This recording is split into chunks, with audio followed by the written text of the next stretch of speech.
Heading ક્રમિકમાં જ્ઞાન દર્શન જ્ઞાન ચારિત્ર. પ્રશ્ન કરતા ક્રમિકમાં પહેલું જ્ઞાન બોલાય છે, પછી દર્શન બોલાય છે, એમ કેમ? દાદાશ્રી, એ ક્રમિક માર્ગમાં પહેલું જ્ઞાન, પછી દર્શન ને પછી ચારિત્ર, અને આપણા અક્રમ વિજ્ઞાનમાં પહેલું દર્શન, પછી જ્ઞાન ને પછી ચારિત્ર. અહીં પહેલું દર્શન અને એને થાય, પછી જેમ જેમ અનુભવ થતા જાય, જેટલા અનુભવના અંશ ભેગા થાય તેમ તેમ સ્પષ્ટ વેદન થતું જાય. આત્માનું સ્પષ્ટ વેદન થતું જાય, અનુભવ થતા જાય, તેમ તેમ સ્પષ્ટ વિજ્ઞાન થાય, અને પછી અનંતાગ્નેયોને જાણવામાં પરિણમેલી અનંતી અવસ્થાઓમાં હું સંપૂર્ણ શુદ્ધ છું, સર્વાંગ શુદ્ધ છું. બધા જ્ઞેય માત્રમાં જાણવામાં પરિણમેલી અવસ્થા હોય છતાંય પોતે જરાય ડાઘ ન પડે, બધું જુએ જાણે તોય. ડાઘ કોને કહેવાય? મને થયું છે, મેં કર્યું, એ માન્યતા ડાઘ કહેવાય છે. આખી અવસ્થા ઉત્પન્ન થાય, અવસ્થા પોતે જ વિનાશી છે, વિયોગી સ્વભાવની છે, વિનાશી છે. અને એનો જ્ઞાતા દ્રષ્ટા તે હું છું, ટંકોત્કીર્ણ છું, કેવળ જ્ઞાન સ્વરૂપ છું, એ જોયું જાણીને શુદ્ધ રહ્યો પોતે. દીપભાઈ, અહીંયા પ્રતીતિનો અનુભવ થાય તો એને જ્ઞાન થાય, અને આવું કે છે દર્શનનો અનુભવ થાય તો પછી એને આ સ્પષ્ટ વેદન થાય. સ્પષ્ટ જે દીપા વેદન છે એટલે એ જ જ્ઞાન છે. દીપા સ્પષ્ટ વેદન એ અનુભવ છે, એ જ્ઞાન જ કહેવાય, પણ અનુભવ જ્ઞાન, સ્પષ્ટ અનુભવ. હું આ છું, મને અસંગ, મને ના કીધું પેલી ટ્રેનનો ગાડી દોડે છે પેલા પાટા ઉપર, આપણી ટ્રેન આમ જાય છે, આપણને ખાતરી છે કે મને અડી શકવાની નથી એ ટ્રેન. એવો રિલેટિવનો પાટો 2 નંબરનો છે, રિયલનો પાટો 1 નંબરનો, 2 ટ્રેનો એકબીજાને અડી શકવાની નથી. પેલી ભ્રાંતિ ઊભી થાય છે, અડશે તો, વાગશે તો, પડી જઈશ તો, મરી જઈશ તો. એ ભ્રાંતિ એ અનુભવની કચાશ છે. જેમ જેમ અનુભવ થશે ને પછી એને કશું સ્થિર રહેશે. એટલે વેદન દીપવા જે છે એનો અનુભવ છે, એનું જ્ઞાન નથી. એ સ્પષ્ટ વેદન એ જ્ઞાન જ થઈ ગયું, જ્ઞાન જ થઈ ગયું, અનુભવ થઈ ગયો જ્ઞાનનો. બરાબર. શું છે એ ખાતરી થઈ જાય, એમ જ્ઞાન, એ નામ અનુભવ. એના આધારે પછી પેલી પ્રતીતિ કે આવું કંઈક છે, ત્યાં સુધી પ્રતીતિ. હવે આવું કંઈક છે એના આધારે જાગૃતિ ગોઠવે છે, જાગૃતિથી પછી અનુભવ થાય એટલે ખાતરી થાય કે આવું જ છે. એ જ્ઞાન કહેવાય, એને અનુભવ કહેવાય. હું આ જ છું એ સ્પષ્ટ વેદન કહેવાય. હું આવો છું, કંઈક છું એમ, ત્યાં સ્પષ્ટ વેદન. લોકોને તો અસ્પષ્ટ વેદનની હજુ શોધખોળમાં પડેલા છે. આત્મા છે કે નહીં એ શંકામાં છે. કેવી રીતે મારું સ્વરૂપ આત્મા છે, જડતું નથી. આપણને તો કૃપાથી થઈ ગયું. સ્પષ્ટ વેદન જવાના પુરુષાર્થમાં આપણો પુરુષાર્થ ચાલુ છે. એ થઈ શકે એવો માર્ગ આપણી માટે ખુલ્લો થયો છે. નિરૂમાં પહોંચ્યા, આપણે રસ્તે આગળ વધીશું તો આપણે પહોંચીશું. દીપકભાઈ, સ્પષ્ટ વેદન અને સ્પષ્ટ વિજ્ઞાન એમાં શું ફરક? એટલે પછી સ્પષ્ટ વેદન થાય ને એટલે પછી મૂળ આત્માનું સ્વરૂપ એને જેમ છે તેમ દેખાતું થાય. એ આગળ નિરાલંબ પછી સ્ટેશન પર આવવાની એબ્સોલ્યુટની બિગિનિંગ થઈ ગયા, પછી એબ્સોલ્યુટની પૂર્ણાવતી થાય એટલે કેવળ જ્ઞાન. અને અહીંયા કીધું છે ને, અનંતાગ્નિઓને જાણવામાં પરિણમેલી અનંતી અવસ્થાઓમાં હું સંપૂર્ણ શુદ્ધ છું. એટલે પરિણમેલી એટલે શું કહેવા માંગે છે? જ્ઞેયને જાણવામાં પોતાની જ્ઞાનની અવસ્થા બદલાય. એ જ્ઞાનની અવસ્થા બદલાય અને પરિણામ કહેવાય, પરિણમેલી. જ્ઞાનનું પરિણામ બદલાયું ને, સફરજન આવ્યો તો સફરજન રૂપે જ્ઞાન થયું, પછી કેરી આવી તો કેરી રૂપે. સફરજનનો પર્યાય છૂટ્યા અને કેરીના પર્યાય શરૂ થયા. તો પોતાના પર્યાય, જ્ઞાનના પર્યાયો બદલાય છે, એ પરિણામ બદલાયું કહેવાય. અને બદલાવામાં શુદ્ધત્વ બગડતું નથી. ગંદવાળો જોયો, કાદવ જોયો, સંડાસ જોયો, મીઠાઈ જોઈ, જોવા જાણવામાં પરિણામે ખરો, બધું એને ખબર પડે શું શું પરિણામ બતાવે, પણ બગડતો નથી પોતે. શુદ્ધત્વ પોતાને જરાય ડાઘ ના પડે એવો પોતે છે. હવે અનંતી અવસ્થાઓમાં એટલે સામે જ્ઞેય છે એ જ્ઞેયની અવસ્થા બદલાય એમ જ્ઞાતાની જ્ઞાનની અવસ્થા બદલાય. એ જ્ઞાનની અવસ્થામાં પોતે જ્ઞાતા શુદ્ધ જ રહ્યો છે. જ્ઞેયની અવસ્થાઓ બદલાયા જ કરે, ઘણા સાયન્ટિફિક સર્કમસ્ટન્શિયલ એવિડન્સ.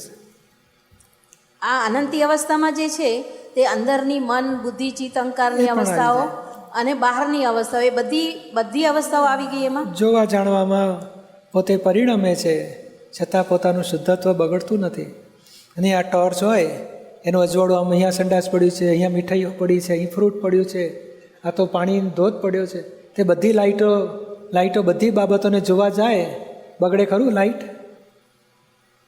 હા, એ કાદવવાળું ગંધાતું પાણી હોય કે ચોખ્ખો ફુવારો ઉડતો હોય, બધાને પ્રકાશમાન કરે, પણ પ્રકાશમાન કરીને કોઈ જોડે ચોંટતું નથી. આ સ્થૂળ લાઇટ ચોંટતું નથી, તો આત્માનું જ્ઞાન કેવું જબરજસ્ત લાઇટ ચોંટે નહીં, જુએ જાણે અને સંપૂર્ણ અને સર્વાંગ રીતે જુએ જાણે, છતાં ચોંટે નહીં, બગડે જ નહીં. એવું પોતાને અનુભવમાં આવવું જોઈએ કે ભાઈ મારું આ પ્રકાશક સ્વરૂપ છે. એટલે કેવળ જ્ઞાન પ્રકાશક, કેવળ જ્ઞાન પ્રકાશક, નાયક પદ કહેવાય છે ને.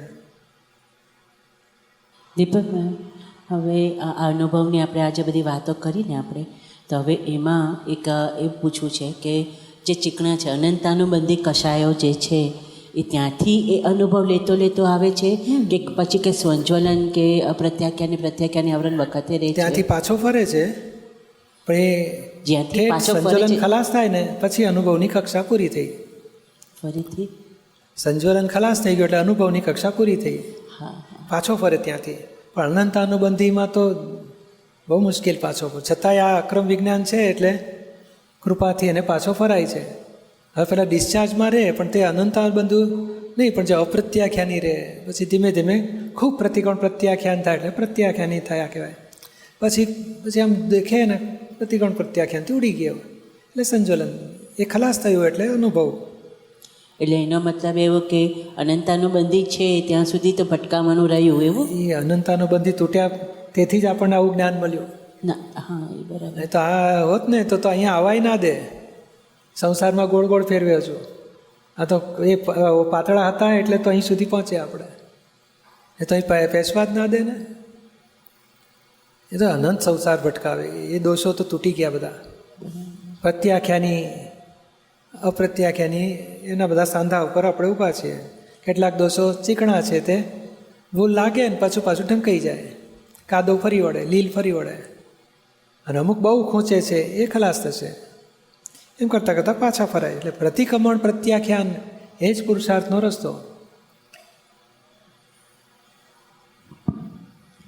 ભાઈ આપણે જે વાત કરી ને સ્પષ્ટ વિજ્ઞાન, દાદા કે અમને નિરંતર સ્વપરિણામ વર્તે, એ સ્વપરિણામ અને સ્પષ્ટ વિજ્ઞાન એ નિરાલમ દશા એ જ બધું એક જ. સ્વપરિણામમાં પોતે વર્તે એટલે સ્પષ્ટ વિજ્ઞાન કહેવાય એને. અને આ જે સ્વપરિણતિ કહે છે ત્યાં પછી એ આ વેદન સ્પષ્ટ વેદનના સ્ટેશન આવે. સ્વપરિણતિ થોડુંક નીચલું પદ છે, સ્વપરિણામ એટલે ઉપરનું પદ છે. પૂજ્યશ્રી, તપની શરૂઆત ક્યારથી થાય આપણે જ્ઞાન લીધા પછી? જ્ઞાતા દ્રષ્ટા પદમાં તપ હોય ત્યાં? ના, જ્ઞાતા દ્રષ્ટા પદમાં તપ પૂરું થઈ ગયું. 5 આજ્ઞા પાળે ને, આજ્ઞા એ ધર્મ, આજ્ઞા એ તપ, એટલે સંભાવે નિકાલ કરીએ છીએ ને એ તપની શરૂઆત છે. અને મારે હવે રાગદ્વેષ નથી કરવા. દ્વેષ ઉપર, દુઃખ આપનાર ઉપર દ્વેષ નહીં, સુખ આપનાર ઉપર માન નહીં, રાગ નહીં, સંભાવ રાખવો ને ત્યાંથી તપ શરૂ થાય છે. એટલે વાણી વિચાર વર્તન રાગ દ્વેષના હિસાબવાળું અથડામણમાં આવ્યું હોય, આપણે અંદર સંભાવ રાખીએ છીએ કે ના મારે દુઃખ આપવું નથી, મોહ નથી કરવા, એ સંભાવ રાખ્યો ને એ તપ. પછી જ્ઞાતા દ્રષ્ટા પદમાં ત્યાં તપનું ફળ, પછી અનુભવ, પછી અનુભવનું ફળ જ્ઞાતા દ્રષ્ટા. જ્ઞાતા દ્રષ્ટા છેલ્લું પદ છે, જે 5મું લેવલ કહીએ છીએ ને, હા એ 5મું લેવલ. પહેલું દુઃખ આપવાના બંધ થયા, પછી દુઃખી થવાનું બંધ થયું, પછી મીઠાશ ચાખતો બંધ થયો, તન્મય આકાર રહેતો બંધ થયો, પછી જ્ઞાતા દ્રષ્ટા. તો સમતામાં રહીએ ત્યાં તપ ખરું? એ જ્ઞાતા દ્રષ્ટાનું બિફોરનું પદ. સમતા એટલે જ્ઞાન દશા, સમતાનું ફળ વિતરાગતા, વિતરાગતા એટલે જ્ઞાતા દ્રષ્ટા. પ્રશ્ન કરતા તો ક્રમિક માર્ગમાં ઉપલબ્ધિયું જ્ઞાન થાય છે? દાદાશ્રી: હા, ઉપલબ્ધિયું જ. પહેલું વ્યવહાર ઉપલબ્ધ થાય અને પછી એની મેળે કુદરતી રીતે જોઈન્ટ થઈ જાય. નહીં તો કોઈ જ્ઞાની પુરુષ તો જોઈએ.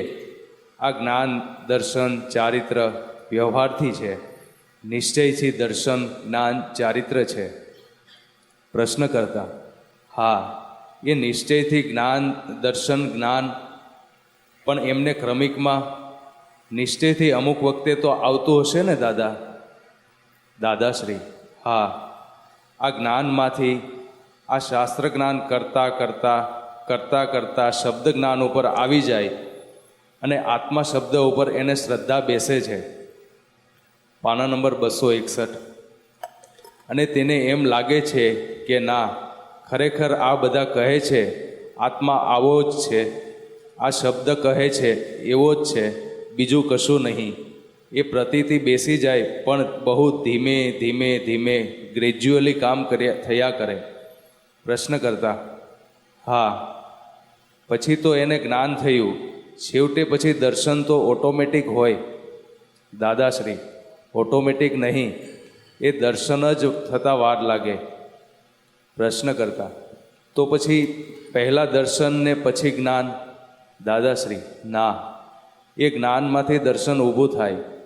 એને એમ લાગે કે આ કંઈક છે, ત્યાં એ અટકે. પ્રશ્ન કરતા હા બરાબર, પણ થઈ ગયું. એક વખત જાણી લીધું કે આ જાણ્યું, જોયું નહીં પણ જાણ્યું, પછી ઓટોમેટિકલી જોયું, એવી જ જાય છે ને? આવી જ જાય છે ને? આવી જ જાય છે ને જાણ્યું જે છે? દાદાશ્રી એ ત્યાં જાણ્યું છે ને, તે ઉપલક વસ્તુ છે, સુપરફ્લ્યુઅસ છે, અને આપણે જે જાણ્યું તે અનુભવ છે. સુપરફ્લ્યુઅસ કેમ કહે છે? તો કહે છે શબ્દ જ્ઞાન છે, શાસ્ત્રમાંથી વાંચીને જાણ્યું આત્મા આવો છે, આવો છે, આત્મા આવો છે. અને એને પછી લાગે ખરેખર એવો છે, કંઈક આવું જ છે જે શાસ્ત્રમાં કહ્યું છે. ત્યારે માંડ માંડ થોડી અંશ પ્રતીતિ બેસશે. હવે એ પ્રતીતિના આધાર પાછો એનો અનુભવ થાય, હા એવું જ છે ખરેખર. ત્યારે અંશ જ્ઞાન એમ, એટલે જ્ઞાન એ શબ્દ જ્ઞાન, શાસ્ત્ર જ્ઞાન, પછી એને થોડી થોડી અંશ પ્રતીતિ બેસે, ધીમે ધીમે એનો અનુભવ થાય, અંશ અનુભવ, પછી એમ કરતાં કરતાં આગળ વધે. પ્રશ્ન કરતા બરાબર છે, પણ એ લોકોને જ્યારે સુપરફ્લ્યુઅસ ના હોય અને એક્ઝેક્ટમાં હોય ત્યારે શું પરિસ્થિતિ છે? એક્ઝેક્ટમાં અમુક વખતે તો આવતા જ હોય ને એ લોકો, ત્યારે શું? દાદાશ્રી આવે ને? પ્રશ્ન કરતા ત્યારે જ્ઞાન અને પછી દર્શન એ કેવી રીતે હોઈ શકે? દાદાશ્રી ત્યાં પછી પાછો આ જ્ઞાન દર્શન ચારિત્ર કહે છે ને, એ વ્યવહારથી છે. પછી એ જ વ્યવહાર આગળ પછી દર્શન ને જ્ઞાન ને ચારિત્ર થઈ જાય. નહીં તો 4 શબ્દો બોલવા પડે. વ્યવહાર હોય તો જ્ઞાન દર્શન જ્ઞાન અને ચારિત્ર. પ્રશ્ન કરતા જ્ઞાન દર્શન જ્ઞાન અને ચારિત્ર. પાના નંબર 262. દાદાશ્રી હા, આ જ્ઞાનના આધારે ટેકો હોય તો 4 શબ્દ. પ્રશ્ન કરતા એટલે સાદી વાત શું? તો કે શાસ્ત્ર જ્ઞાન એ શબ્દ જ્ઞાન, પછી દર્શન પ્રતીતિ એને બેસે અંશે અંશે, પછી પાછી જાગૃતિ તપ ગોઠવે, પાછો અનુભવ જ્ઞાન થાય, અને પછી ચારિત્ર. એટલે આખી સિક્વન્સ આવી છે. આપણને શાસ્ત્ર જ્ઞાન એ શબ્દ જ્ઞાનને બદલે જ્ઞાનવિધિમાં સીધું જ્ઞાન મળી જાય છે. એટલે પ્રતિથી પછી સિદ્ધિ પ્રગટ થઈ જાય છે 360 ડિગ્રીવાળી, 100% વાળી. હવે તપ અનુભવ સ્ટેશનો આવશે આપણને. પ્રશ્ન કરતા હા એ બરોબર. પહેલું જ્ઞાન એટલે શાસ્ત્રથી થયેલું, પછી એનાથી ઉપજેલું દર્શન, પછી દાદાશ્રી પછી અનુભવનું જ્ઞાન, પછી ચારિત્ર. પ્રશ્ન કરતા તો એ બરોબર બેસે છે, હવે બરોબર છે, સમજાયું. આવી સમજણ હજુ સુધી દાદાએ આપી નથી કોઈ વખત. આ પહેલી વખતે સમજણ મને તો મળી. દાદાશ્રી પૂછે કોણ? પણ પૂછે તો નીકળે. કેટલી બધી ચીજો હોય, તમે પૂછો કે માલ નીકળે. હેડિંગ ક્રમિકમાં રિલેટિવમાંથી રિયલ. પ્રશ્ન કરતા દર્શનથી જ્ઞાન થાય છે તે રિયલ છે, ને જ્ઞાન પછી દર્શન થાય છે તે રિલેટિવ છે, તે સમજાવો ને જરા. દર્શનથી જ્ઞાન થાય છે તે રિયલ જ્ઞાન છે, અને જ્ઞાન પછી દર્શન થાય તે રિલેટિવ જ્ઞાન છે, એવું પૂછવા માગે છે. પછી પૂજાજી, હવે ક્રમિક માર્ગમાં અને અક્રમમાં નિશ્ચય અને વ્યવહાર કેવી રીતના છે? નિશ્ચય છે એટલે જ્ઞાન, એટલે દર્શન. વ્યવહારમાં જ હોય, એટલે વ્યવહાર જે ગુંઠાણે હોય ત્યારે નિશ્ચયનો એટલો જ હોય, અને અક્રમમાં નિશ્ચય ઠેઠ 12માં પહોંચાડી દે છે. વ્યવહાર હવે ઊંચકવાનો બાકી રહ્યો. એટલે આપણે નિશ્ચય બધું પૂરું થઈ ગયું. નિશ્ચય 12મું ના પૂરું નહીં, 12મા સુધી પહોંચ્યું, 13મું 14મું બાકી રહ્યું છે. હા. એટલે હવે વ્યવહાર જ ક્લિયર હવે કરવાનો. વ્યવહાર ક્લિયર કરવાનો. વ્યવહાર એટલે શું? વર્તના, અને નિશ્ચય એટલે બિલીફ આપણી બદલાઈ ગઈ. હવે વ્યવહારમાં ક્રોધ, માન, માયાલ ઊભા થાય ને, એને ચારિત્ર મોહ કયો. એ આજ્ઞામાં રહેવાથી એ ઓગળતો જશે, એટલે વ્યવહાર ગુંઠાણું ઊંચવાશે. ઠેઠ વિષયનું વિચાર, વાણી, વર્તન બંધ થઈ ગયું તો 9મું ગુંઠાણું પૂરું થયું. ત્યાં સુધી આપણે ખાતરી થાય કે 9મું ગયું, હવે 10મું આવ્યું. એટલે આ આપણે રિલેટિવ હવે ઊંચું લાવવાનું રહ્યું. રિયલથી તો આપણે શુદ્ધાત્મા થયા, હવે રિલેટિવલી ક્રોધ, માન, માયાલોભ, પોતાપણું, કરતાપણું, રાગ, દ્વેષ, અભિપ્રાય, આગ્રહ, આડાઈઓ, એ બધું ખલાસ થયું છે. દેહના વર્તનને બહુ અડતા નથી, એના આધારે મય કશાય હોય, કશાયનો નિકાલ કરવાનો રહ્યો. એટલે આપણે પણ હવે જ્ઞાન, દર્શન ને ચારિત્ર એવી જ ના થશે ને હવે? હા, આપણને આ હવે પેલો ભાગ પૂરો થઈ ગયો જ્ઞાન વિધિમાં. દર્શન એટલે પ્રતીતિ, એ ભાગે પૂરો થઈ ગયો.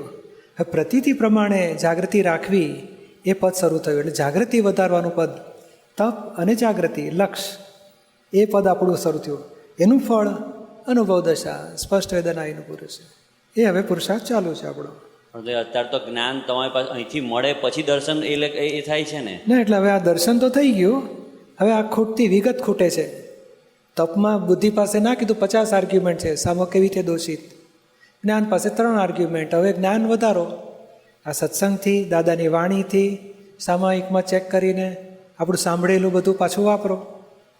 તે જેમ જેમ આપણી જ્ઞાનના નિર્દોષના પુરાવા વધશે તેમ બુદ્ધિ ખાલી થતી જશે. એટલે એ અંશે અનુભવ આવશે. એટલે આપણે જ્ઞાન અને ચારિત્ર બે જ રહ્યું. બે જ રહ્યું. તપ રહ્યું ને? તો લે, આવડી મોટી વસ્તુ ભૂલી જવાતી હશે. તપથી તો શરૂઆત થાય છે. તપ એટલે જાગૃતિ, તપથી પછી અનુભવ, અને અનુભવથી પછી આગળ વધાશે. એટલે કહીએ ને, આગળ ના આવે પ્રતીતિ પ્રમાણે સ્થિર રહેવામાં તપની જરૂર પડશે.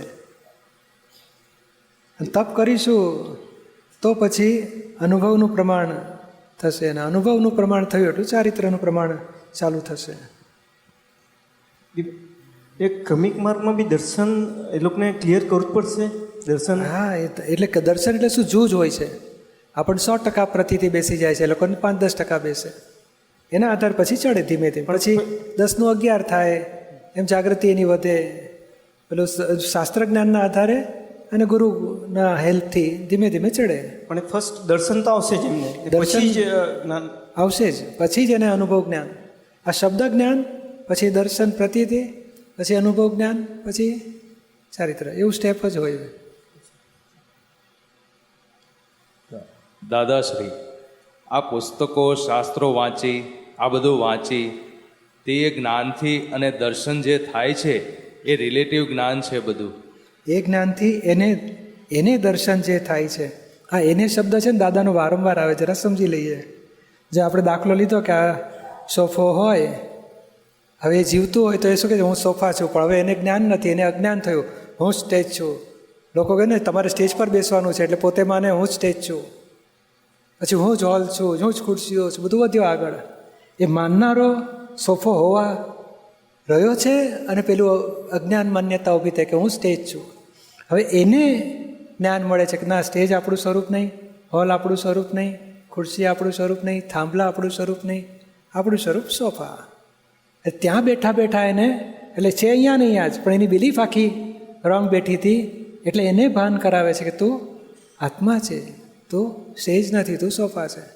જેટલી વાર પેલું આવે સ્ટેજને સાફસૂફ કરો તો કે ના, સ્ટેજ જુદું, હું સોફા છું. એ દરેક વખતે એને જાગૃતિ રાખવી પડે. એવી રીતે અહીંયા આ દેહમાં હું છું મનાઈ ગયું હતું, ભાન કરાયું. નામને હું છું, સંબંધોને હું છું, ક્રિયાને હું છું કરું છું. મારું છે એ બધું. હવે આથી ભાન કરાવ્યું કે ના આ બધું દીપકનું છે, હું જુદો છું. એટલે પોતાની જાતનું, એટલે હવે એને ભાન થયું. મૂળ આત્મા એની જગ્યાએ એમને એમ રહ્યો અને આ બિલીફ ઊભી થઈ ગઈ હતી. એ વધતી વધતી ઠેઠ ઊંધી ગઈ હતી. વાઈફ મારી, છોકરા મારા, ઘર મારું, પૈસો મારો. હવે એમાંથી કે ના ફાઇલ છે, વ્યવસ્થિત કરતા છે, આ રિલેટિવ છે, મારું સ્વરૂપ નથી. હવે લાખ વખત પેલું ઊંધું ગયા તો લાખ વખત પાછું આવે એટલે મૂળ જગ્યાએ આવી જઈશું. એ તો આ પાછું ફરી રહ્યા છે. હવે 5 આજ્ઞાથી અને પ્રતિથી બેસી ગઈ કે ના મારું સ્વરૂપ શુદ્ધાત્મા છે. હવે જાગૃતિ રહે છે કે પાછા ફરી રહ્યો છે. પેલું ઊંધામાંથી પાછા ફરવું એ જાગૃતિ. અને અડ્યો ને એટલે અનુભવ કહેવાય. અને પછી તે રૂપ થયો એટલે ચારિત્ર રાખો. એટલે પાછો ફરી રહ્યા એને દર્શન થાય છે કે હું આ બધું નથી, હું કંઈક જુદો છું ક્રમિક માર્ગમાં. અને એ દર્શન જે જ્ઞાનથી થયું એ જ્ઞાન રિલેટિવ જ્ઞાન કહેવાય. શાસ્ત્ર જ્ઞાન, શબ્દ જ્ઞાન. પછી પ્રશ્ન કરતા તીર્થંકરો બધા તે રિલેટિવમાંથી જ રિયલમાં ગયેલા ને? દાદાશ્રી: હા, રિલેટિવમાંથી. પણ એ તો બધું કાઢતા કાઢતા અહંકાર શુદ્ધ કરવો પડે છે. અહંકાર શુદ્ધ કરવામાં શું શું કરવું પડે? અહંકારમાંથી ક્રોધ, માન, માયા, લોભના પરમાણુ માત્ર છૂટા કરવા પડે, કાઢવા પડે ને. અહંકાર શુદ્ધ કરવો પડે. જેમાં રાગ દ્વેષ હોય નહીં એવો અહંકાર. વિતરાગ અહંકાર ઊભો કરે છેલ્લામાં છેલ્લો, ત્યારે શુદ્ધાત્મા ભેગો થાય, ત્યારે આત્મ સાક્ષાત્કાર થાય. પ્રશ્ન કરતા: આપ કહો છો ને આ આપણો એકલો જ રિયલ માર્ગ કે બીજા બધા રિલેટિવ? હવે રિલેટિવ ક્યાં આધારે, શાથી રિલેટિવ? દાદાશ્રી: આ જે પુસ્તકોથી જ્ઞાન થાય છે એ જ્ઞાન રિલેટિવ જ્ઞાન છે. પાના નંબર 263. તેનું ગમે એટલું દર્શન બેસે તો એ રિલેટિવ જ્ઞાન છે. એને આત્માનું શબ્દોથી જે જ્ઞાન થાય છે એ બધું રિલેટિવ છે, અને નિશબ્દ જ્ઞાન થાય છે એ રિયલ છે. એ શબ્દોથી જે જ્ઞાન થાય એ બધું રિલેટિવ જ્ઞાન છે. અને નિશબ્દ જ્ઞાન થાય એ રિયલ જ્ઞાન છે. પ્રશ્ન કરતા: પણ દાદા, તીર્થંકરોએ ગણધરોને જે જ્ઞાન આપ્યું તે એ લોકો રિલેટિવથી રિયલમાં ગયા? રિલેટિવ જ્ઞાનથી રિયલ જ્ઞાન તરફ ગયા પછી? તો કે હા. દાદાશ્રી: હા, બધું રિલેટિવથી રિયલમાં ગયા. એ રિલેટિવથી બધું ઠેઠ સુધી ત્યાગ કરતા કરતા. એને એમ જ હું જ દીપચંદ મહારાજ છું, પછી ત્યાગ કરે મારે આ છોડવું છે, મારે આ છોડવું છે, ઘર છોડ્યું, વાઈફ છોડી, કપડાં બદલ્યા, બસ હવે મારે દેહને રસવાળો ખોરાક નથી આપવો, નિરસ કરી નાખવું છે, ઇન્દ્રિયોને બધું સૂકવી નાખ્યું છે, બસ કઠોર તપસ્યા કરવી છે. હું જ દીપચંદ મુનિ. પછી પોતે પણ બધું ખસેડ્યું. હવે પૈસો જ ના હોય તો કકડાટ કોની માટે કરે? વાઈફ જ ના હોય તો ક્યાંથી રાગ દ્વેષ થાય? એટલે ખસવાથી એકલો પોતે રહ્યો. પછી દેહનું વિચાર, વાણી, વર્તન એની પર પછી તપ કર્યા કરે. એમ કરતાં કરતાં આ ક્રોધ, માન, માયા, લોભ એ બધું વ્યક્તિઓ નથી, ચીજ વસ્તુઓ નથી, એટલે એને રાગદ્વેષ એ બાબતના ઓછા થતા જાય. એમ કરતાં કરતાં મમતા છૂટી, એટલો અહંકાર ઓછો થાય, ક્રોધમાં માયાલોભ ના થાય. એમ કરતાં કરતાં આત્મા જેનો અહંકાર એટલો શુદ્ધ થાય પછી મૂળ આત્મા જોડે પોતે ભળી જાય. દીપુભાઈ, આ વિતરાગ અહંકાર કીધું એટલે જે આત્મલક્ષી, જે જાણવાની તમન્ના વાળો એટલે પોતે છે જ. પોતે અજ્ઞાનથી અહંકાર કરે છે. પોતે અજ્ઞાન ઘટાડતો ગયો, અજ્ઞાનથી ઊભા થયેલા સંબંધો ઘટાડતો ગયો, અજ્ઞાનથી ઊભા થતા રાગદ્વેષમાં જ્યારે એને દ્વેષ થાય તો મારે ક્ષમતા રાખવી છે એવું અંદર ભાવ બદલતો જાય. ક્રોધ થયો મારે ક્ષમા રાખવી છે, મોહ થયો મારે નિર્વિકારી રહેવું છે, એવું અંદર ભાગાકાર કરતો કરતો પાછો ફરે છે. એટલે જે અહંકાર પોતે દીપચંદ મુનિ માન્યું, પછી કે ને મારે હવે રાગદ્વેષ નથી કરવા, એટલે એટલો અંશે વિતરાગ થયો. એટલે એ જ અહંકાર પોતે વિતરાગ, અને પછી મૂળ આત્મા જોડે પોતે ભળી જાય.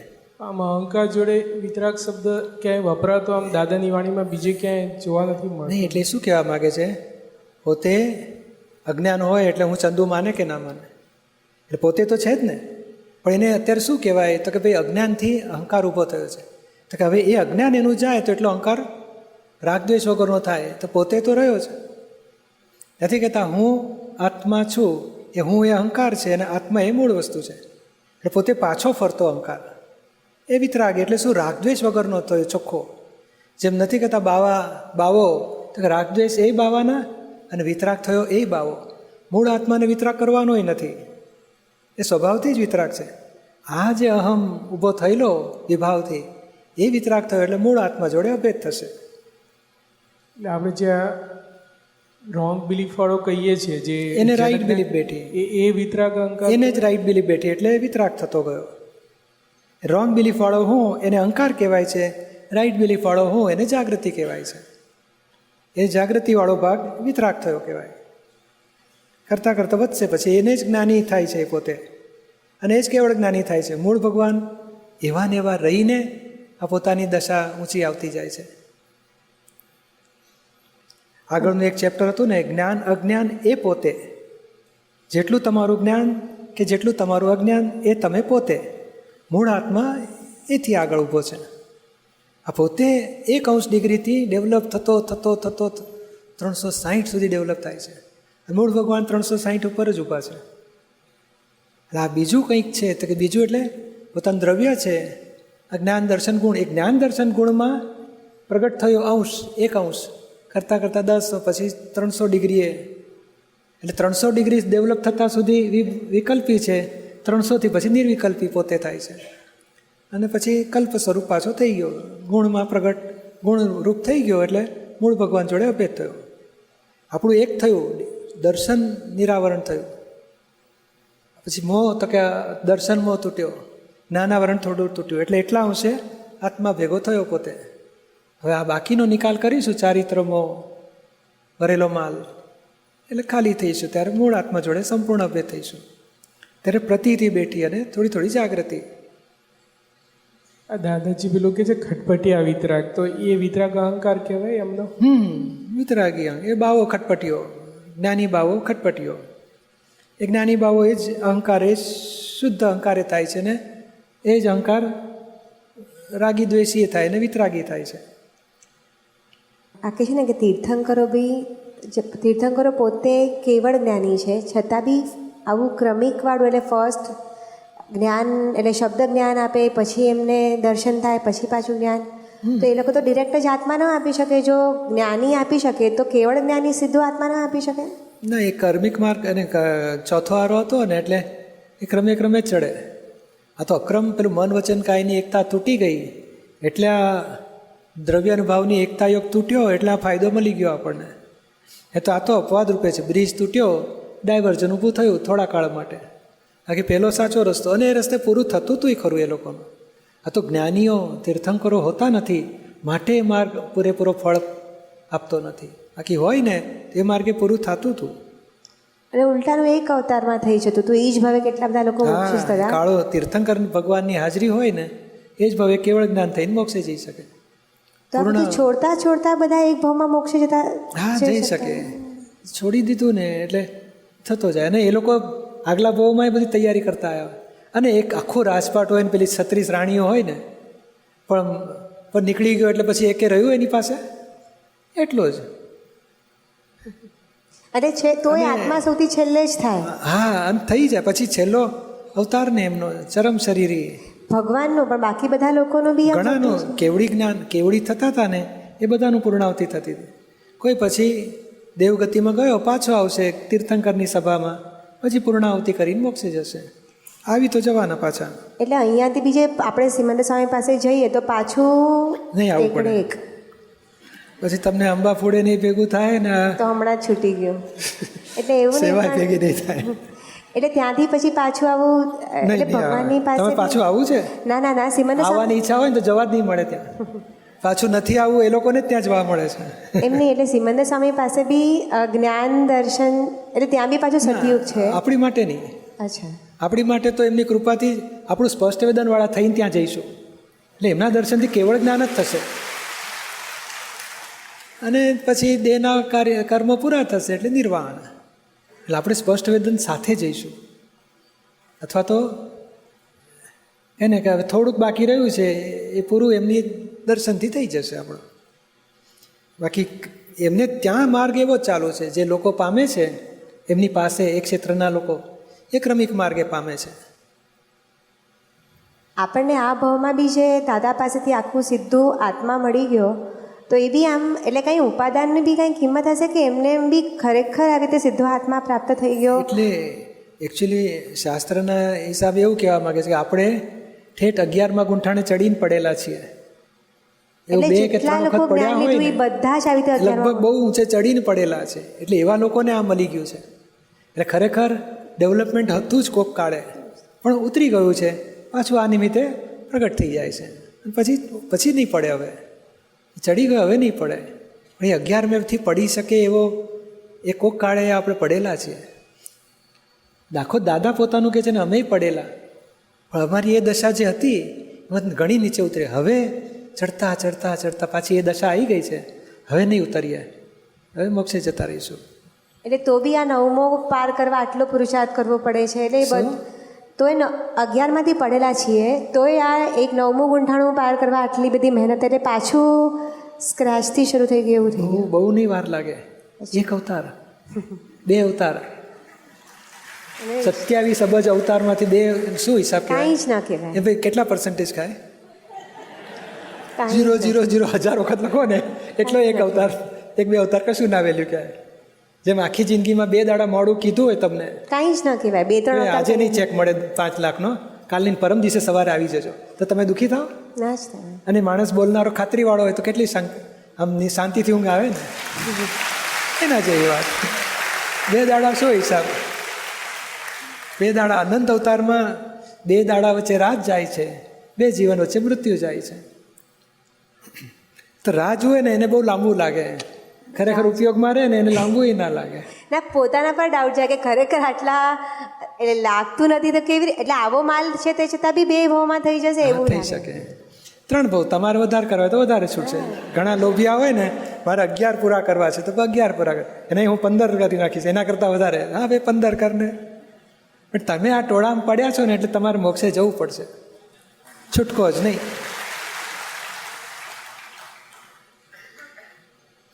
આ 5 આજ્ઞા પકડી અને આ સત્સંગમાં રહ્યા, દાદાને શરણે આવ્યા એટલે મોક્ષે જવું પડશે હવે. હેલો દીપા, એટલે આમ તીર્થંકરો બી જેમ ઋષભદેવ ભગવાને ભરતરાજાને અક્રમ આપ્યું તો આપી તો શકે ને, આ તો ના, એટલે અપવાદ બની ગયો. કોક કુંચાડી હોય તો બની જાય અપવાદ. કૃષ્ણ ભગવાને અર્જુનને આપ્યું, અક્રમ જ કહેવાય ને, રાજપાટ રાણી છતાંય કર્મ ના બંધાય. પણ આવું કોકને બની જાય. શાસ્ત્રમાં ઘણા એવા દાખલા છે કે ત્યાગ કર્યો જ નહોતો. ઇલાચી કુમારની વાર્તા છે ને, એ નટ હોવા છતાં પ્રગટ થઈ ગયું કેવળ જ્ઞાન. રાણીને, રાજાને, પેલી નટડીને બધાને કેવળ જ્ઞાન થઈ ગયું, કોઈ દીક્ષા લીધી નહોતી. હવે કેટલાય પ્રસંગો છે એ દીક્ષા લીધા વગર જ કેવળ જ્ઞાન થઈને પછી પરિણતિ ફેરફાર થવાથી આવરણ તૂટતા તૂટતા કેવળ સુધી પહોંચી ગયા. એટલે આવું બની શકે છે એ માર્ગમાં. અને આપણા માર્ગમાં કૃપાથી બની ગયું છે. હવે શું છે કે હવે જે પ્રાપ્તિ થઈ ગઈ છે, હવે એની પૂર્ણાહુતિના પુરુષાર્થ ભણી લક્ષ્ય રાખો. અને સ્પષ્ટ વેદન સિવાય ત્યાં મહાવિદ્ય ક્ષેત્રે નહીં જવાય એવું કે પછી? ના ના, સ્પષ્ટ વેદન તો આવી જશે. શું આ ફાઇલો ચોખ્ખી તમે ફાઇલોનો સંભાવે નિકાલ કરો છો? ટ્રાય કરીએ છીએ. બસ ટ્રાય કરો છો એટલે તમારો ભાવમાં 100% છે સંભાવે નિકાલ. અને સંભાવે જે નિકાલ કરતો હોય ને તે ફાઇલો પેલી નીકળી જશે એટલે સ્પષ્ટ વેદનનું સ્ટેશન આવશે.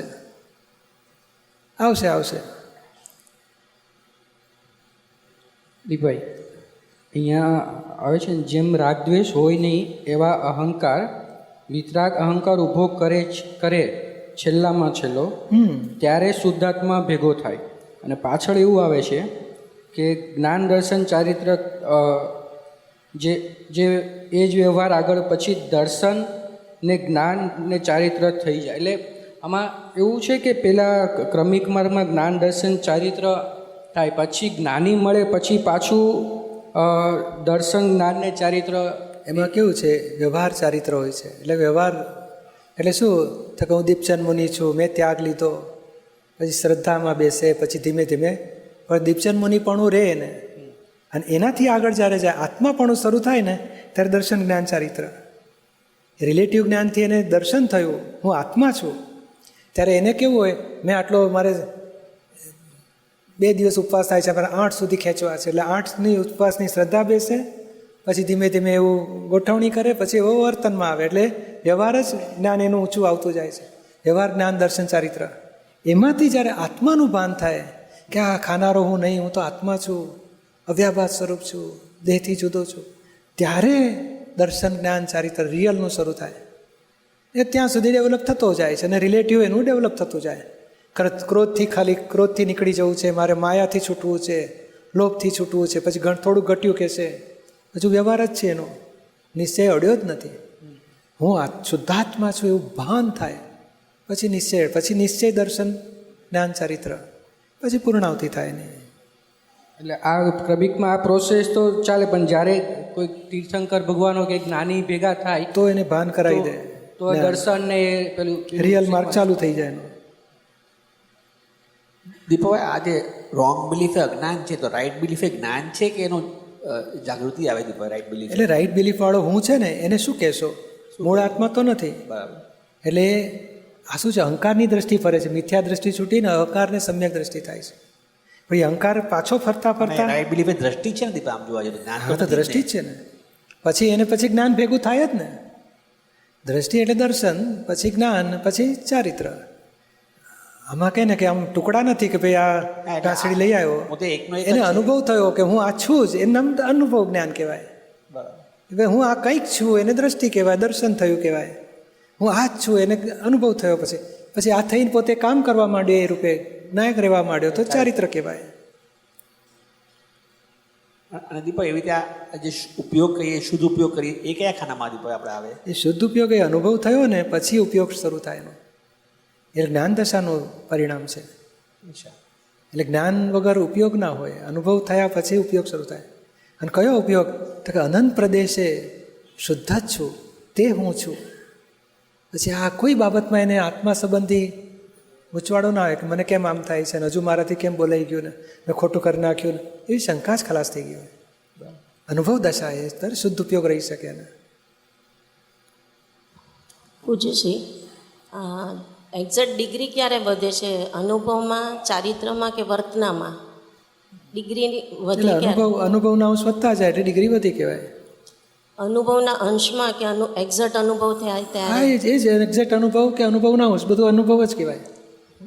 અનુભવ ભલે ને સર્વાંશ નથી તે પણ અંશ થયો ને, એ 360 સુધી વધતો જ જશે. એટલે એ વધતો પણ અમુક અંશે આવ્યો ને એટલે ડિગ્રી વધી એની. અનુભવ વધવાથી ડિગ્રી વધે, પ્રતીતિ વધવાથી ડિગ્રી નથી વધતી. અનુભવ જે 2% અનુભવ થયો ને એ 300 ડિગ્રી પર આપણે આવ્યા, બસ 58 ડિગ્રી બાકી રહી આપણે. જ્ઞાનની શ્રેણીઓ ચડાશે તેમ અનુભવ તેમ ડિગ્રીઓ વધશે. પણ પૂછ્યું તમે હમણાં એવું કીધું ને કે એક આપણને પ્રસંગ બને છે પછી અનુભવ એક્ઝેક્ટ નથી રહેતો, જાગૃતિ પાછી જતી રહે છે, પાછી આવે છે, તો એ અનુભવના અંશમાં થોડી ડિગ્રી વધે? વધે ને, વધે એ જ ને. અનુભવ વધ્યો, સ્પષ્ટ વેદન થયું એટલે એ ડિગ્રી વધી ગઈ. અમુક બાબતમાં થયું, અમુક બાબતમાં રહ્યું, એમ કરતાં કરતાં વધશે બધું. પૂછે છે ક્રમિકની વાત કરી, એને જ્ઞાન દર્શન હોય, આપણે દર્શન પહેલાં હોય, પણ માનો કે એને 3 વસ્તુમાં એવું રહે છે કે મારે ત્યાગ કરવો છે અથવા મારે આ જમવાનું ઓછું કરવું છે, પણ માનો કે એને શબ્દનું કે જ્ઞાનનું અવલંબન તો હું શુદ્ધાત્મા છું, તો બીજા કોઈ ગુણસ્થાનમાં કે બીજી એ સામાયિક કરતા હોય 30 મિનિટ કે બીજી કોઈ પણ હોય જે જ્ઞાની તીર્થંકર ભગવાન હતા ત્યારે કે કેવળ જ્ઞાની હોય ત્યારે, એવા કાળમાં એટલો સમય તો એને શુદ્ધાત્માનું લક્ષ્ય રહેતું જ હોય, પૂર્ણ પણ એવું ના હોય પણ એટલો સમય તો રહેતું હોય કે નહીં? હા, એટલે કેવું છે કે મારું સ્વરૂપ આત્મા છે અને મારે ત્યાગ કરવાનો છે, એટલે પોતે શેમાં બેઠો છે અત્યારે? દીપચંદ મુનિને હું કરતા છું, એટલે ઠેઠ સુધી કરતા પણ એને રહેવાનું. તો એવું અમારે એવું હોય, લોકોને કેવું છે કે 20% જ્ઞાન થાય તો 80% હજુ બાકી રહ્યું અજ્ઞાન કરતા પણ, 80% જ્ઞાન થાય તો 20% બાકી રહ્યું હોય. અને આપણને 100% આત્મા બનાવે છે પ્રતીતિથી અને વ્યવસ્થિત કરતા આપી દે છે. તે લોકોને વ્યવસ્થિત કરતા નથી, અને મારે કરવાનો છે, ત્યાગ કરવાનો છે. અને મારે હું આ દેહ સ્વરૂપ છે, મારે જીવડું ના વટાય, સાવચેત રહેવાનું છે. હું જ ખાઉં છું, મારે ઓછું ખાવું છે. એટલે કરતાપણું અને દેહ ભાવ 80% દેહાધ્યાસ ભાવ છે, 20% આત્મા થયો એને. એટલે એ જ વસ્તુ આપણે એવું કહે કે મારે સામાયિક કરવી છે, હા, એ મારે આપણે બ્રહ્મચર્ય પાળવું છે. જાણીએ. તોય તને એટલે ભાવ- પૂછે કૌશિક કરે છે કે તું કરે છે, તો શું કહું? કૌશિક કરે. હા, આપણે છેડ એટલે પ્રતીતિમાં 100% બેસી ગયું છે, જાગૃતિમાં કાચું પાકું રહે છે. એ જાગૃતિ વધારો હવે. આજે ક્રોધી માની કોણ હશે? શુદ્ધાત્મા હશે કે કૌશિક હશે? કૌશિક હશે. તને ખબર પડે ને કૌશિક તું આવું ના કરીશ, એની પાસે પ્રતિકોણ કરાવો ને. એટલે ક્રોધી માની, લોભી, મોહી બધો એ છે માલ, આપણે નથી. એ ભરેલો અહંકાર છે, ડિસ્ચાર્જ રૂપે છે, પણ એ ચારિત્ર મોહ કહેવાય છે. હવે એને આજ્ઞાથી છેદ ઉડાડો એટલે તમે જેટલું ઓગળી જશે એટલું, જેટલું પોતાપણું ઓગળ્યું એટલે અનુભવનો આત્મા પ્રગટ થયો. અનુભવ પ્રમાણ કહેવાય. એટલે સ્પષ્ટ વેદન પૂર્ણ થાય એટલે બધા જ અનુભવ ત્યારે થઈ ગયા હોય કે કોઈ બી એક બાબતનો અનુભવ થયો એટલું સ્પષ્ટ વેદન થાય? અમુક તૂટતું જાય એટલા અંશે, અમુક અંશે સ્પષ્ટ વેદન વધતું જાય. એટલે આત્માનું સ્પષ્ટ વેદન હોય ત્યારે બધા જ અનુભવો પૂર્ણ થઈ ગયા હોય? ના, અમુક બાબતમાં ખાલી થઈ ગયું એટલે એ બાબતમાં એને રહે જાગૃતિ, સંપૂર્ણ અનુભવ રહે એને. અમુક બાબતમાં કાચું પડે છે, પણ અંશે વધતું જાય. આપણે પૂજ્ય સ્પષ્ટ વેદન વધતા સંપૂર્ણ થઈ શકે, પણ ત્યાં સુધી થોડું અમુક બાબતમાં હલી ગયો એટલે પાછું. હવે કેવું હોય, સંજલન લેવલે હોય. ભાઈ આમ બહુ મોટા દોષો ના હોય એવા, બધાને હલાવી નાખે, પોતાને મહી ઊભા થાય પછી ફેરવી ઓગળી નાખે, એટલે પાછું એને પેલો સ્વાદ આવી ગયો છે ને, એના આધારે આનો નિકાલ કરી શકે, ઝડપથી નિકાલ કરી શકે. એટલે નિરૂમાને છેલ્લે આત્માનું સ્પષ્ટ વેદન થયું, વધારે પડતું આગળ વધ્યું એટલે એ પછી એટલે બધા જ માંથી અનુભવ લઈ લીધો એવું કહી શકાય? એકચ્યુઅલી કેવું છે કે આપણે જેટલો ભરેલો માલ છે ને એટલો નિકાલ કરીશું એટલે આપણું સ્પષ્ટ વેદનનું સ્ટેશન આવશે. એવું નથી દુનિયાભરના અનુભવ લેવા જોઈએ, આપણા જ ભરેલા માલનો નિકાલ કરતા. એટલે કે છે ને, અનુભવના પ્રસંગો તમને હિતકારી છે. જેટલા સંજોગ, સંસારના પરિસ્થિતિ તમને હિતકારી છે, એ તમને અનુભવ આપવા આવે છે. જેટલું આપણે અવસ્થામાં તન્મયાકાર થયેલા, જેટલા કોઝિસ નાખેલા છે એટલી ઇફેક્ટ આવશે. ઇફેક્ટનો નિકાલ કરી નાખ્યો એટલા આવશે, અનુભવ પ્રગટ થઈ ગયો. પછી નૈમિતિક કોઈ પૂછે તો સિદ્ધાંત ખુલ્લો કરી શકે, એને પછી સિદ્ધાંત પ્રગટ થઈ ગયો હોય. બધા અનુભવ લેવા જવું ના પડે, એ પછી સહજ સિદ્ધાંત ખુલ્લો થઈ જાય ને. ચાલો થોડા પ્રશ્ન લેતા જઈએ. સતીશભાઈ ઓઝા, વાપી. જૂની દાદાવાણીમાં વાંચવામાં મારે આવેલું છે કે દાદાના શબ્દો છે કે દાદા કહેતા હતા, લખેલું છે કે અમે બોમ્બેથી નીકળતા હતા ગાડીમાં અને વડોદરા પહોંચવાનું હતું તો અમને તપ રહેતો હતો, પણ દાદાએ એ તપને છે ને અદિત તપ કીધેલું છે. અદિતનો કઈ અર્થ ખરો કે એમ સ્પેશિયલ? દાદા કે લોકો કે દાદા બરોબર છે. હા, બધું બરોબર છે. એમને પગમાં આકડામણ થતી હોય, ગરમી લાગતી હોય, ધૂળ આવતી હોય, પછી ગરમી લાગતી હોય, પેલું ઉંમર થઈ તો પેલું બેસીને હવે તે દાડ તો બેસી જ રહેવાનું, તો બેક દુખતી હોય, કશું ઘણું બધું કંઈ શરીરમાં અસર થતી હોય ને, એકે હરફ બોલવાની નહીં. કોઈને કહેવાને આમ સગવડ કરી આપો, આમ ગોઠવી આપો, કશું નહીં. અકળામણ નહીં, બસ વિધિઓ કર્યા કરે ને ઉપયોગ શુદ્ધાત્મામાં રહીને શરીરના તપને જોયા કરે. અકળામણ થાય તો કશું નહીં. પૂજ્યશ્રી વાપીમાં સત્સંગ માટે 3 દિવસ ફાળવેલા હતા, તો છેલ્લા દિવસે અમે વાપીવાળા ભાઈઓ મહાત્માઓએ ભાવભીને વિદાય આપેલી હતી પૂજ્યશ્રીને.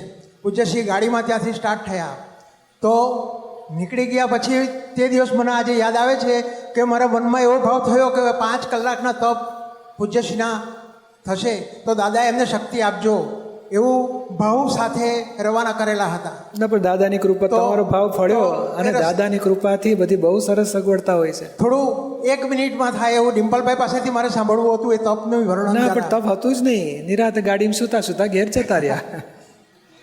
એટલે હવે બધું આ તો કેવું છે કે હવે આ બહારના તપો એની મેળે આવી પડે તો સાચું, નહીં તો પછી જેટલું ગોઠવણી થતી હોય શરીરને. થોડા ડિમ્પલભાઈના શબ્દો સંભળાય તો મહાત્માઓને થોડી જાગૃતિ વધે. ટ્રાવેલિંગ એટલે શું, આરામનો ટાઈમ, આરામ કરી લેવાનો, ત્યાં જઈને કામ માટે ફ્રેશ થઈ જવાય.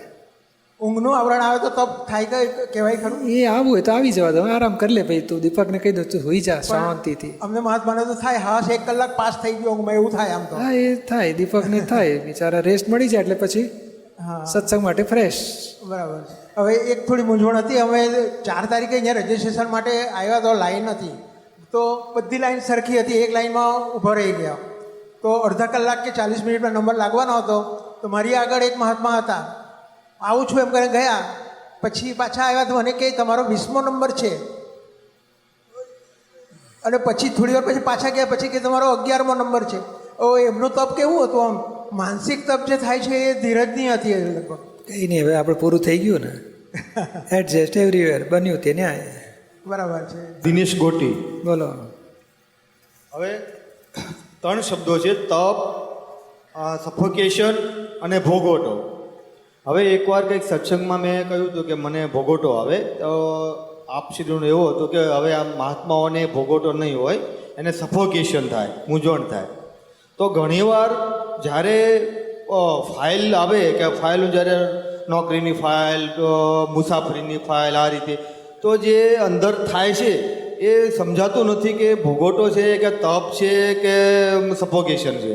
આમાં કેવું છે કે સોલ્યુશન ના આવે એટલે સફોકેશન કહેવાય, અને આક્ષેપ આવે ને ભોગવટો આવે કે મને આવું કેમ કીધું. આ ગૂંચવાડાનું સોલ્યુશન નથી આવતું. હવે શું કરશું, આનું શું થશે, પેલું નહીં થાય તો શું થશે, ક્યારે થશે, કેવી રીતે કરી શકીશું, એ ગૂંચવાડો, એને સોલ્યુશન, એને મૂંઝવણ કહેવાય, એને સફોકેશન કહેવાય. અને આ ભોગવટો એટલે કંઈક આક્ષેપ આવ્યો ત્યારે મેં દુઃખ ઊભા થાય ત્યારે ભોગવટો કહેવાય. અને તપ એટલે આને જુદું રાખવું. આ બધું દિનેશભાઈને છે, ભોગવટો કે સફોકેશન બધું. હું જુદો ને દિનેશભાઈ જુદા, એ જુદું પાડવું એ તપ. તો તપથી કે જે ઘણીવાર આપણે ચિંતા કરીએ તો ચિંતા એ તપને સાથે જોઈન્ટ થયેલું છે. હા, એ સફોકેશન છે ને સોલ્યુશન લાવવાનું. દાદાની વાણી વાંચીએ, સમજીએ તો મૂંઝવણ, અથવા તો પછી ટાઈમ જવાય ને એટલે ડિસિઝન આવે એટલે સોલ્યુશન આવી જાય. અને ભોગવટાને, આ તપ માટે ભોગવટાને જોયા કરો, એ ઊંચામાં ઊંચું તપ. એનાથી પેલો ડિસ્ચાર્જ અહંકાર ઓગળશે, પછી તપ પૂરું થશે એટલે ઓગળીને ખલાસ થઈ ગયો હશે, આપણને મુક્તિનો આનંદ રહેશે. તો ભોગવટો અને આર્ત ધ્યાન બંને એક જ? ના, અર્થ ધ્યાન આપણને ના હોય. અર્થ ધ્યાન જીવતો અહંકાર જોઈએ. આ ડિસ્ચાર્જ અહંકાર સફોકેશન કરાવે. તો ઘણીવાર દાદાની સાકળ ભોગવટામાં ખેંચાઈ જાય તો ખેંચાય કે ના ખેંચાય? એટલે શક્તિ માગવાની, મારા કચરા સાફ કરી આપો એમ નહીં કહેવાનું, મને શક્તિ આપો કે આ કચરા સાફ કરું. શક્તિ માગવાનો, શક્તિ માગવાની, સાકળ ખેંચવાની જરૂર નથી. હા, પેલું નહીં માગવાનું, દાદા આ બધું કાઢી નાખો ને કચરા. નાના નાના વાતમાં એમ થાય કે હે દાદા, હા આજે કામવાળો માણસ આવ્યો નથી, એને મોકલી આપો એના પપ્પાને તો જલ્દી મારું ઘર સાફ કરી નાખે. એવું નહીં, આપણે શક્તિ આપો કે આજે હું બતાવી દઉં કામ, બધા ફાઇલોનો સંભાવે નિકાલ કરો. જય સચ્ચિદાનંદ. જય સચ્ચિદાનંદ. શિવલાલ, રાજકોટ. કાલના સત્સંગમાં આવ્યું કે પ્રતીતિ પ્રમાણે જ્ઞાન પરિણામ પામે, એટલે જેને જ્ઞાન નથી લીધું તેને રોંગ પ્રતીતિ હોવાથી સંકિતના શાસ્ત્રો વાંચે છતાંય જ્ઞાન મિથ્યાત્વ પરિણામ પામે છે, અને જેને રાઈટ પ્રતીતિ જ્ઞાન વિધિમાં બેસી તે મિથ્યાત્વના પુસ્તક વાંચે છતાં તેને જ્ઞાન રાઈટ પરિણામ પામે છે, એ સિદ્ધાંત પુરવાર થાય છે. હા, સિદ્ધાંત પુરવાર કરીને શું કરવું છે આપણે? એટલે એમ, એટલે વાત સાચી છે, પછી શું પૂછવા માંગો છો? તો પછી રોંગ બિલીફ વાળા સંકિત. પણ આપણે બહુ છે ને શાસ્ત્ર વાંચવાની જરૂર નથી, સમજાય ને? આપણે તો દાદાની 5 આજ્ઞા અને આ આપતા વાણીઓ અને પુસ્તકો છે ને આપણી માટે બહુ થઈ ગયું. પેલું ક્રમિક માર્ગે આગળ વધવાની રસ્તો બતાડેલો છે. હા, કથા વાર્તા વાંચો તો સારી વસ્તુ છે, એક જસ્ટ મનોરંજન, મનને થોડું સમજવા પૂરતું છે કે ભાઈ ચાલો ભગવાનના વખતમાં કેવું લોકો કેવી રીતે બધા સમતા ભાવમાં રહી શક્યા, એ સમજવા પૂરતું. બાકી આપણી માટે 5 આજ્ઞા અને આ પુસ્તકો દાદાની વાણીના બહુ ઇનફ છે, એથી વધારે જરૂર નથી. બીજું વાંચવા જશો ને ગૂંચવાડા થશે, જરૂર નથી આપણને. હવે પૂજ્ય છે, આ પારાયણમાં આવી વાણી નીકળે છે કે કહેવાવાળો માણસ ખાતરીવાળો હોય તો ખાતરી થાય જ ને. એથી આગલી પારાયણમાં અમરનાથ હાજર છે, દર્શન કરી લો. આવી જે ટેપ વાગે છે ત્યારે તમારે અંદર બહારનું શું સ્વરૂપ હોય છે? દાદા ભગવાનની કૃપાથી બધું આપણું ગાડું મોક્ષના સ્ટેશને પહોંચશે એવું સમજવાનું. બીજું બધું દાદાની કૃપાથી બધું ચાલે છે. મારોય પુરુષાર્થ ચાલે છે અને તમારોય ચાલે છે પુરુષાર્થ. ના, પણ મારા ને તમારામાં તો જાજો ડિફરન્સ નહીં. ફેર ને તમે આજે આશીર્વાદ આપવાના આસન પર બિરાજો છો. તમારી કિંમત મોટી, પતિ દેવ, પપ્પાજી, જમાઈ રાજ બનેવી, પેલો ધંધાના માલિક, કેટલી બધી તમારી પોસ્ટ છે. મારી પાસે કાંઈ ના મળે, ફકીર, કાંઈ આગળ પાછળ. પ્રભુ આજે હિમાલયની ટોચ ઉપર છો, હું આજે તળેટીમાં હું આજે રિલેટિવમાં કાંઈ મારું ના મળે. તમે તો રિલેટિવમાં કેટલા કમાણી કરેલી બેઠેલા. ફેર તો ખરો ને મારા ને તમારામાં. તમારી પાસે ત છે ને મારી પાસે ત નથી, એટલો ફેર. જય સચ્ચિદાનંદ. ચાલો બોલો. શશિકાંત વિસાવડિયા, રાજકોટ. આપણે સત્સંગમાં ઘણી ચર્ચા કરી સ્ટેપિંગ માટેની, કે દર્શન, જ્ઞાન, જાગૃતિ, તપ, અનુભવ આવે અંશિક, અને એ પછી ચારિત્ર અને વર્તન. તો જ્યારે જાગૃતિ સરસ હોય,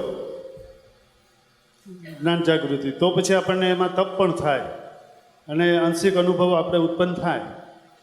તો એ બાબત માટેનો આપણને એ ચારિત્ર ઊભું થાય ને વર્તનમાં આવે.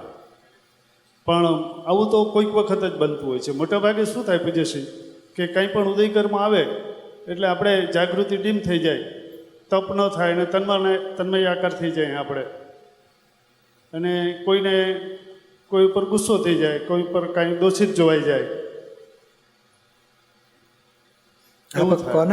તો એ પછી આપણને થોડા વખત પછી જાગૃતિ આવે કે ભાઈ આપણે પ્રતિક્રમણ કરીએ કે ભાઈ આના ઉપર ખોટો ગુસ્સો થઈ ગયો, અને દોષિત જોવાઈ ગયા તો આપણે એમને નિર્દોષના પુરાવાઓ એમને શશિકાંતને બતાવી. બસ એ જ સાચો તો રસ્તો. પછી મારો પ્રશ્ન એ થાય છે કે એ સમય તપ નથી થયું તો અનુભવ અંશ ઉત્પન્ન થાય ખરા? ના, પછી કરીએ છીએ ને, આ ખોટું થઈ ગયું, આવું ના હોવું છે, અકળાઈ ગયા, કાચું પડ્યું, તો પછી પાછું પ્રતિક્રમણ કરાવીએ છીએ. એટલે બીજી વખત તમારી જાગૃતિ વધશે.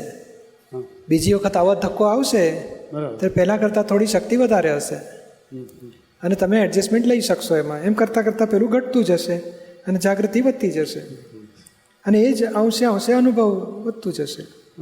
અનુભવ વધે. એટલે અનુભવ શું છે, જેટલું પડ તૂટ્યું એટલું થોડું થાય.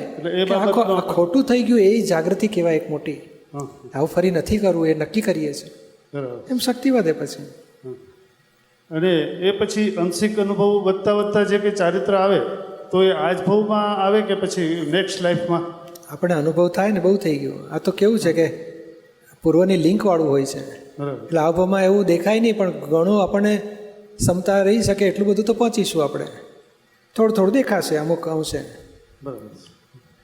લોકોને દેખાય કે ના દેખાય કે ભાઈ આ ભાઈના ફેરફાર થયો નહીં, એવા ને એવા રહ્યા, અને ઘરના કદાચ એવો જ સર્ટિફિકેટ આપે આપણને, તોય આપણે મેં દુઃખી નહીં થવાનું કે કહેવાનું શશિકાંત તમારું આવ્યું જમા કરો, અને કહે કે ના ફેરફાર થઈ ગયો તોય કહેવાનું જો તમારો પુરુષાર્થ સારું ફળ્યો, ચાલો દાદાના આશીર્વાદ છે. જય શ્રી. ચાલો આપણે સામાયિકની વાત લઈએ. જીવનમાં જે પ્રસંગો આવે છે એ અનુભવ આપવા આવે છે, એ લાભ લેવા જોઈએ. જેમ દાદા કહે છે ને, કોક દાડો આપણે પાવાગઢ જવાનું હોય કે મારી ગાડીમાં આવી જજો, અને પછી કહે તમે ઉતરો ને પહેલાં લેવાના છે. એટલે કે 9 વખત ગાડીમાંથી ઉતારી પાડે, 9 વખત બેસાડે, તોય આપણને પેટનું પાણી ના હાલે, તો પછી સમજો કે ભાઈ ટેસ્ટેડ થઈ ગયા, આપણે અનુભવની કક્ષા આવી.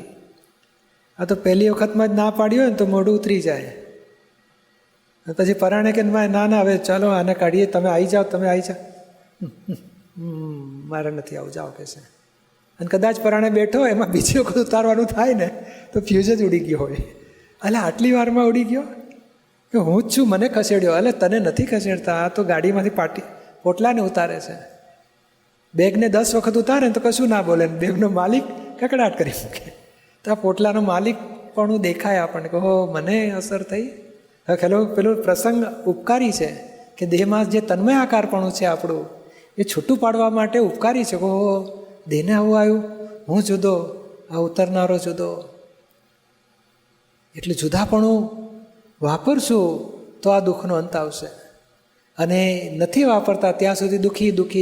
પછી 4 જણાને ફરિયાદ કરો કે આવા માણસો આપણને બોલાવે ને પછી ઉતારી પાડે, બહુ ખરાબ માણસ કહેવાય. એ લોકો ટાપસી પૂરે, અજ્ઞાન આપણું જામી જાય. પછી હવે એ અજ્ઞાન તોડવા માટે આ કુદરત અવસર મોકલે છે ગાડીમાંથી ઉતારી પાડે એટલે મેં ઉછળે અંદર, તો તરત જ્ઞાન હાજર થાય કે ના, હિસાબ ફાઇલ વ્યવસ્થિત, નિમિત્ત, નિર્દોષ. અને એ પુરુષાર્થ માટે આ બધા અનુભવ છે. જેટલું આપણે એકરૂપ વર્તીએ છીએ તેટલું કુદરત છોડાવશે ફટકા મારી, અને જેટલું છૂટી ગયા એટલું કુદરતના ફટકા આવવાના બંધ થઈ જશે. અને વધારે તીવ્રતાથી પકડીશું તો વધારે ફોર્સથી ફટકા મારશે, હજુ જોરદાર પકડ્યું તો વધારે ફટકા પડશે. કુદરત અહંકારને તોડવા ફરે છે, અને અહંકાર તૂટે ક્યારે? માર પડે તો. આપણે સમજણથી છોડી શકતા નથી. માર પડે ત્યારે તો ભાનમાં આવીએ કે આ રિલેટિવ મારું સ્વરૂપ ન હોય. પહેલી 2 આજ્ઞા ગોઠવીએ, રિયલ મારું સ્વરૂપ.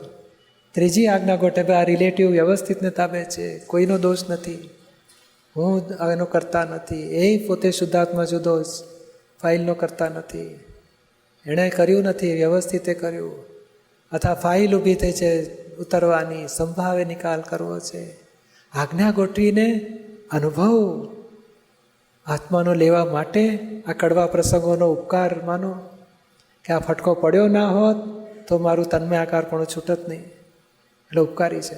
અને આપણે કેવું છે કે આ ગાડી છૂટે ને, મારે પૈસા છે, ટેક્સી કરી લઈશ, એટલે બીજી બાજુ લાભ લે છે. વૃત્તિઓ જે ફટકો પડે ત્યારે આત્મામાં જતી નથી, પણ બીજી જગ્યાએ સાધન ગોઠવી અને પછી વૃત્તિઓ બહાર ને બહાર રખડ્યા કરે.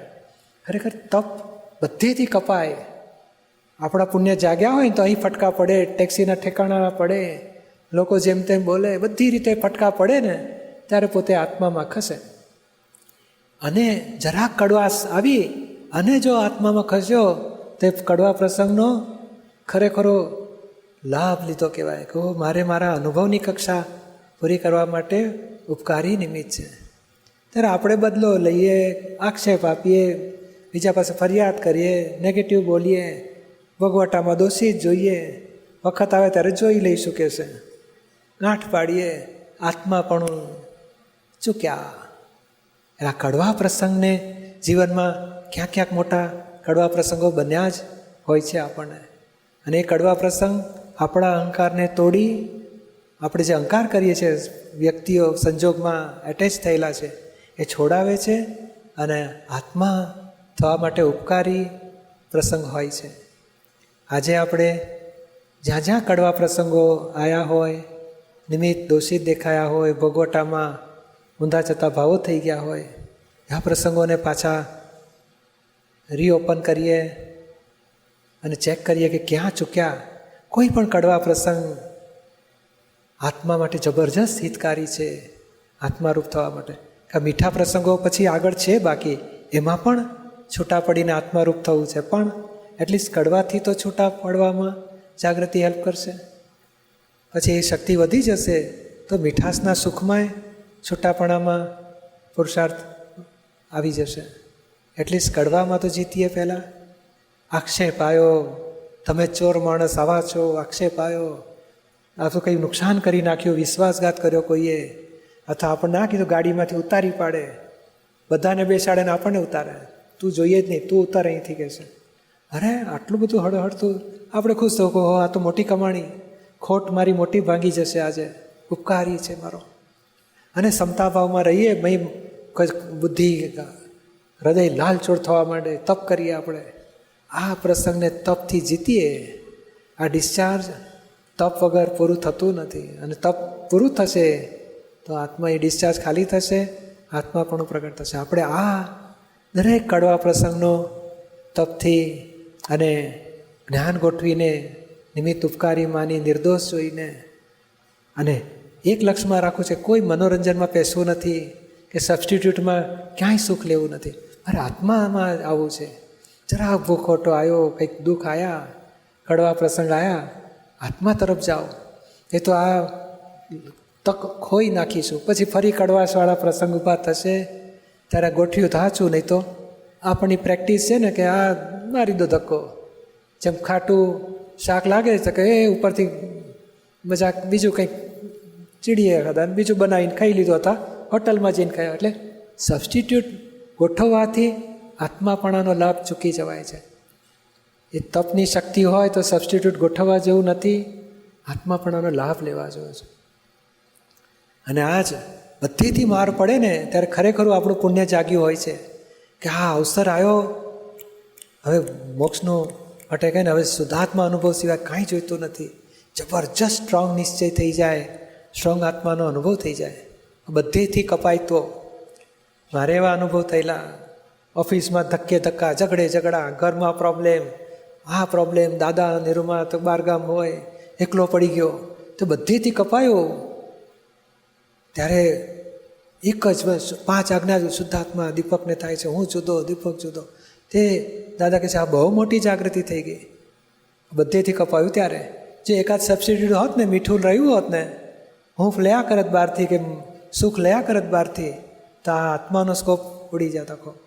આ કુદરત એ જ બધેથી કપાયું, ક્યાંય સ્કોપ ના રહ્યો. હવે કોઈ મારું રહ્યું નહીં, શુદ્ધાત્મા મારો રહ્યો બસ. ત્યારે ભાઈ એટલે આ કડવા પ્રસંગોમાં આ લાભ લેવા છે કે મારું સ્વરૂપ શુદ્ધાત્મા, બધું આ જે કોઝિસ નાખેલા તેની ઇફેક્ટ રૂપે કડવા પ્રસંગ આવે છે. કોઈનો દોષ નથી, એ જબરજસ્ત રહેવું જોઈએ. કોઈ જીવ કોઈનામાં ડખોડખલ કરી શકે જ નહીં.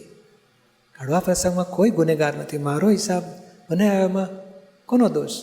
અને હિસાબને હું ક્ષમતા ભાવે પૂરું કરું, આત્મશક્તિ પ્રગટ થશે. આ વિજ્ઞાન છે આપણું. આ બધાને સમજાય એ વાત છે ને. સરસ આપણે ગોઠવીએ કડવા પ્રસંગને જ્ઞાનથી જીતવા છે. આત્મા રૂપ થવાનો પુરુષાર્થમાં કડવા પ્રસંગનો નિકાલ કરવો છે. ચાલો વિધિ કરીએ. બોલો હે દાદા ભગવાન, હે શ્રી સિમંદર સ્વામી પ્રભુ, મને શુદ્ધ ઉપયોગ પૂર્વક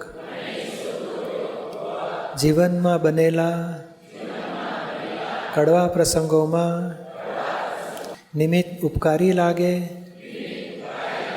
નિમિત્ત દોષિત ન લાગે અને આત્મભાવમાં રહેવાનો પુરુષાર્થ થઈ શકે તેવી સામાયિક કરવાની શક્તિ આપો. કડવા પ્રસંગો આત્માના અનુભવ પામવા માટે મહાન ઉપકારી છે. પણ એ તપમાં કોઈ રિલેટિવ બાબતથી કમિશન ન લઈએ, એવી જાગૃતિપૂર્વક તપ થાય અને આત્માના અનુભવ સુધી પહોંચાય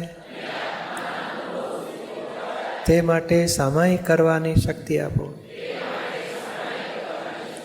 હું મન વચન કાયા મારા નામની સર્વ માયા ભાવ કર્મ દ્રવ્ય કર્મ નો કર્મ હે દાદા ભગવાન આપ પ્રગટ પરમાત્મા સ્વરૂપ પ્રભુના સુચરણોમાં સમર્પણ કરું છું.